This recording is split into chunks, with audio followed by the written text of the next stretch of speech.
ইমান তাজা হতে থাকবে, তার ইমান বেড়ে যাইতে আরম্ভ করবে। সুবহানাল্লাহ।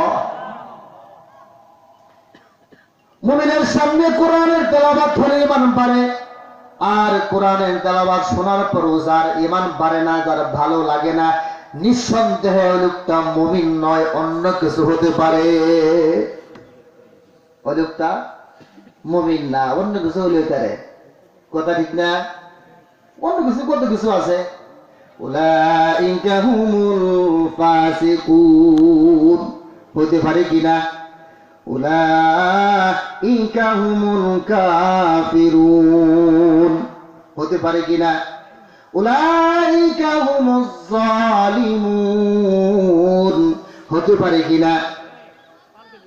ফাসিকও হতে পারে, আপনার মুনাফিকও হতে পারে, কাফেরও হতে পারে, বেদিনও হতে পারে, কাফেরও হতে পারে। কথা ঠিক কিনা? কোরআনের তেলাওয়াত শোনার পরে যার অন্তরে ভালো না লাগে, এই লোকটা মুমিন নয়। আর জান্নাত পাওয়ার জন্য শর্ত হলো মুমিন হওয়া।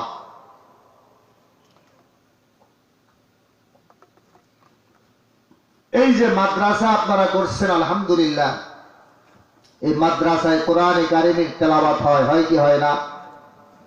কথা বল লাগে। মাদ্রাসায় কি তেলাওয়াত হয়?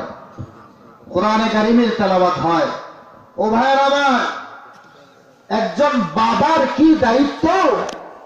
সন্তানকে কোরআনের তালিম দেওয়া, সন্তানকে জাহান্নামের পথ থেকে জান্নাতের পথ দেখা দেওয়া, এটা বাবার দায়িত্ব।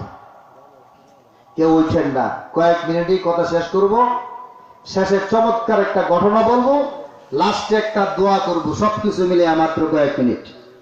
রাজি আছেন না নাকি শেষ করে দেব? ভাইয়ের আমার, বন্ধুরা আমার, এই যে মাদ্রাসাগুলোর মধ্যে কোরআনে কারিমের তেলাওয়াত হয়,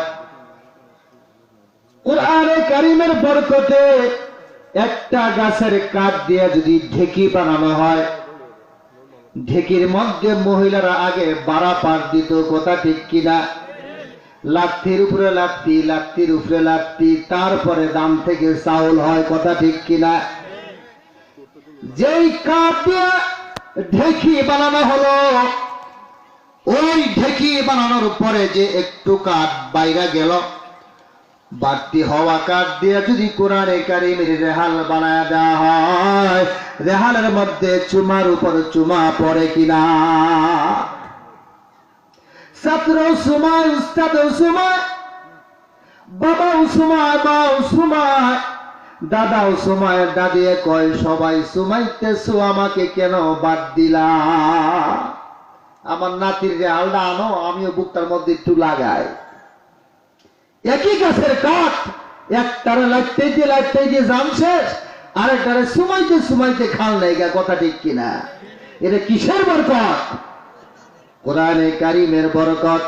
কোরআনে কারিম পড়লেও সব, শুনলেও সব, পড়া না জানলেও হাতাইলেও সব, কোরআনে কারিম বুকে লাগাইলে সব, চুমা খাইলেও সব, ন্যাক দৃষ্টিতে তাকাইলেও সব। কোরআনে কারিম যারা তেলাওয়াত করে, ওদের প্রতি ন্যাক দৃষ্টিতে তাকাইলেও সব হয়। কথা ঠিক কিনা?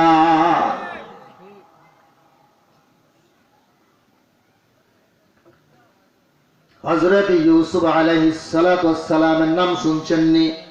ঘটনা বলবো না, শুধু চাষ। হযরত ইউসুফ আলাইহিস সালাতু ওয়াস সালাম 7 বছর বয়সে হারায়া গেলেন। হিসাব করেন কিন্তু কত বছর বয়সে? 7 বছর বয়সে হারায়া গেলেন। মিশরে যাওয়ার পরে 33 বছর লালিত পালিত হইলেন জুলাইখার ঘরে। কথা ঠিক কিনা? 7 আর 33 কত হয়? কোন লাগে? 40। আল্লাহর পয়গম্বরকে আল্লাহ পাক রব্বুল আলামিন নবুয়তি দান করে দিলেন। সুবহানাল্লাহ।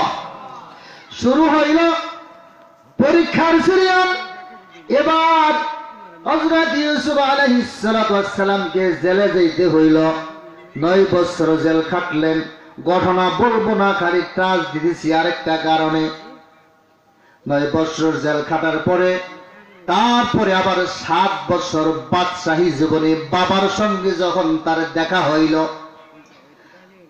বাবাকে ছেলে জিগায়, বাবা নবী ইয়াকুব নবী, ছেলে নবী ইউসুফ নবী, নবী আরেক নবীকে জিগায়, ও আমার বাবা, আপনি কি তকদিরকে বিশ্বাস করেননি?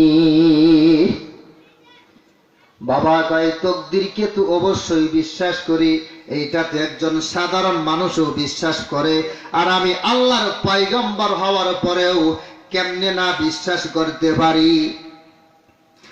যদি বিশ্বাস করেই থাকবেন, আপনার সন্তান 7 বছর বয়সে হারায়া গেল, ঠিক আছে, আল্লাহর ফয়সালা, তার জন্য কাঁদতে কাঁদতে আপনি 2টা চোখই অন্ধ করে ফেলেছিলেন কেন? আল্লাহর বান্দারে আল্লাহ হারায় দিছেন, আপনি এত কান্নাকাটি কেন করলেন? তকদিরকে যদি আপনি বিশ্বাস করবেন, আপনি কাঁদতে কাঁদতে 2টা চোখকে বন্ধ করে ফালাইলেন কেন? বাবা বলেন, ছেলেরে, এমন জায়গায় তুমি জিগাইলা, পাবলিক জব দেওয়ার তো সুযোগ থাকবে না পাবলিকের, যেহেতু আমি পয়গম্বর, জব আমার কাছে আছে, কথা ঠিক কিনা? পয়গম্বর বলতেছেন, আমার ছেলে, ভালো করে শোনো, একজন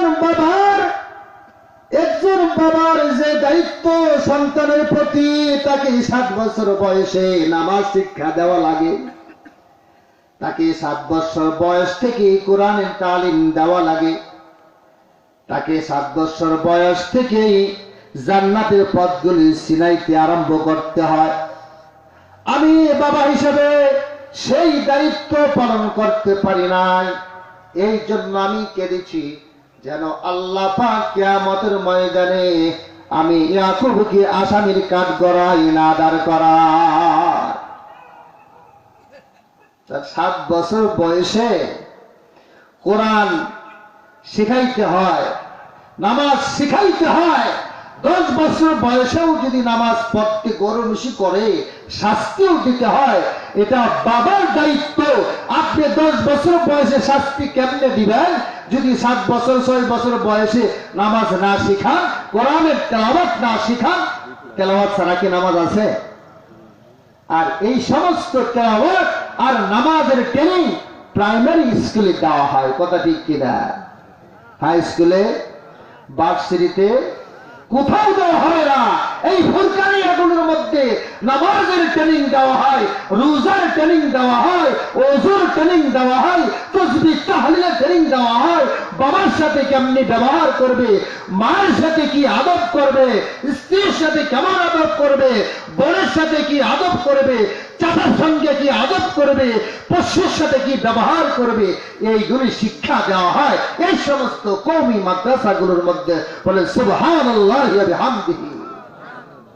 আজকে মাদ্রাসা যদি না থাকতো, তাহলে অবস্থাটা এমন হতো যে আমাদের মুসলমান দাবি করাই মুশকিল ছিল, যার সন্তানে দেশটা ভরে যেত। এই সমস্ত মাদ্রাসাগুলোর কারণে আজকে আপনার আমার বিবাহ সই হচ্ছে।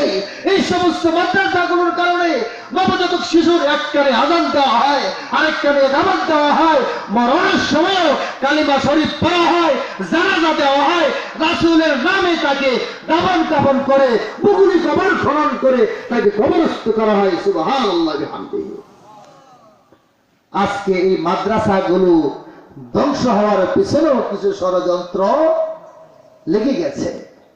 সতর্ক থাকতে হবে, দ্বীনি প্রতিষ্ঠানগুলো যেন কোনোভাবেই নষ্ট না হয়, তার জন্য যত রকমের সাহায্য সহযোগিতা প্রয়োজনে নিজের জান মাল সবকিছু বিলিয়ে দিয়ে হলেও প্রতিষ্ঠানগুলিকে টিকে রাখার জন্য আমরা রাজি আছি না ভাই?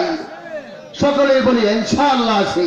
আল্লাহ পাক আমাদেরকে কবুল করুন, সকলে বলে আমিন। মাদ্রাসাগুলিকে ভালোবাসবেন, মহব্বত করবে। তার আমার বলতেছিলাম, মুমিনের 2 নম্বর গুণ হলো কোরআনে কারিমের তেলাওয়াত শোনার পরে তার কি হয়? ঈমান বেড়ে যায়। কয় নম্বর গেল গুণ? Number 3, number 3, وَإِذَا تُلِيَتْ عَلَيْهِمْ آيَاتُهُ زَادَتْهُمْ إِيمَانًا وَعَلَى رَبِّهِمْ يَتَوَكَّلُونَ। সর্বদাই আল্লাহর উপর যিনি ভরসা করেন, সুবহানাল্লাহ। ভরসা কার উপরে করবে? সর্বদাই আল্লাহর উপর ভরসা। নাম্বার 4, আল্লাযীনা ইউকিমুনাস সালাহ। আল্লাযীনা ইউকিমুনাস সালাহ, নামাজ কায়েম করবে 3 ওয়াক্ত। 5 ওয়াক্ত। অনেকে আবার 3 ওয়াক্ত পড়ে, তো এই জন্য মুখ দাঁড়ায় বলছে 3 ওয়াক্ত নাকি 4 ওয়াক্ত। ঠিক আছে তো? নামাজ কয় ওয়াক্ত কায়েম করতে হবে? 5 ওয়াক্ত নামাজ কায়েম করতে হবে। 5 ওয়াক্ত নামাজ কায়েম করতে হবে। নামাজের ব্যাখ্যা বলতে গেলে 3 রাত বললেও শেষ হবে না। সংক্ষেপ কথায় 2টা কথায় বলে দিই। নামাজের 2টা ব্যাখ্যা, 2টা জরুরি বিষয়। 1 নাম্বার হলো নামাজের জাহিরি দিক, যেমন নামাজের ফরজ, ওয়াজিব, সুন্নত, সুন্নতি মুআক্কাদা, নামাজ ভঙ্গের কারণ ইত্যাদিগুলো। এই সমস্ত বিষয়গুলি হলো জাহিরি দিক। 2 নাম্বার হলো আভ্যন্তরীণ দিক, অন্তরটাকেও নামাজের মধ্যে রাখতে হবে। সুবহানাল্লাহ।